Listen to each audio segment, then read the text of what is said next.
Hey guys, I want to do another video on the booster.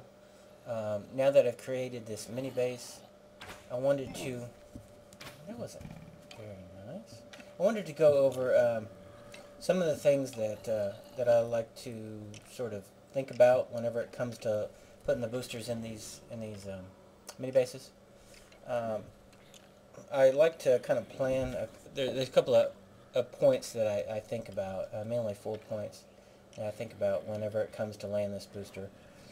One of them is which direction is my minecart going to be coming from, and also which direction is my minecart going to be going to. Another point is kind of like spacing in my design. A lot of it I like to have straight parts of the booster. I like to keep straight. I don't like to have the track snake around too much. Third point being the wiring, and the fourth part being the sort of like the transition area where I actually get boosted out of the room. With regards to which direction I'm coming from, that over there is one of my mini bases, and as you can see by the compass there, that's the direction where my spawn point in my base is at. So that's where I'm going to be coming from. So my transition area, being that there's 3 stages to my booster, the sort of the looping booster part, the second stage transition is the second booster, which actually generates the majority of the power, and the third stage being the sort of like the transition area. I'm going to have the transition area over in this spot, over in this area underneath here. It doesn't make much sense for me to have the transition area over here and be boosted out of this section when I'm going to be heading over there. So that's why that's one of the things that I'm thinking about. So in laying this out, I'm going to be having the looping booster over here. I'll have the sort of like the second booster run through here, and then this in here will be the transition area. So what I'm going to do is pause this for a second, and I'm going to lay it out in torches first. I like to do that. It's easier to sort of draw this out and sort of schematic on the floor with torches. It's easier to move torches than it is to do rails. So I'm going to pause this just for 1 second, lay out some torches, and get an idea of how this booster is going to fit in here. So just 1 second. Alright, in laying this out, this room isn't going to be big enough. This is going to be the looping booster here, and this is going to be the second booster here, and then this will be the transition area. What I need is this particular rail. These torches represent the rails. I need this rail here even with the top of this booster. So this booster here is going to need to move that way.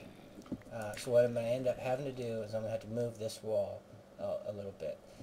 With that as well, I want a pressure plate like right in there, and I need this booster here to be sort of like in this wall. So the rail needs to run right about there. So the car will make the turn here alongside this this cobblestone, and then make its loop out here and then return back. So I need to push these walls around a little bit. So let me pause this again after I fix these walls, and then we'll take a look at the layout again.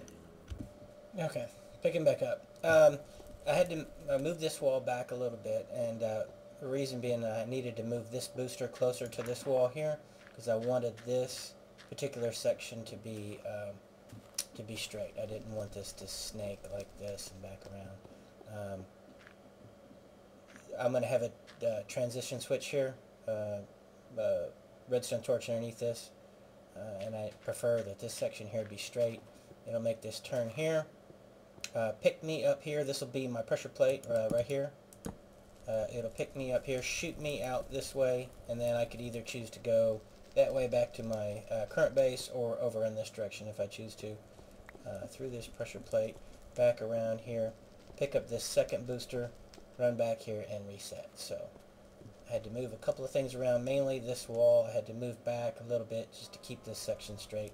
I still got my 6 blocks in here like I wanted. I'll have my pressure plate here where I wanted. So I think this is going to work out. Let me lay the track real quick, and so you can kind of get an idea of what it's going to look like. Okay, guys, there you have it. That's the finished product. Again, the four main areas that I'm concerned about when it comes to laying these out is the looping booster over there, the transition booster, the pressure plate. In this particular case, you don't always have to have a pressure plate, but I prefer to. And then this transition area, this is going to be a switch here. One is going to go off into this direction to that torch, and that one's going to be on. So the priority for this particular booster was this transition area, and I wanted as much space as possible, so that's why I went to a little extra effort to push this booster away from me where I'm at right now. So those are the kind of things that are going through my head when it comes to laying these out. Oh, and again, I'm sorry, the priority, the first one was going to be direction. Where are you coming from and where are you going to? So that priority is going to be where you lay the particular areas out of the booster, the four main areas. The loop-in booster, the transition booster, the pressure plate, and then this other transition area. So that's the design, and that's my layout, and those are the kind of things I'm thinking about. Just kind of show you the wiring here real quick. Coming out of this pressure plate here, down through here, switching the poles, and then redstone torch underneath that switch there. So if you guys got any questions, comments, concerns, problems, shoot me a comment, and I'll see if I can help you out a little bit. But this is it. This is my design, and that's what I'm thinking about. So we'll talk to you guys later. Take care.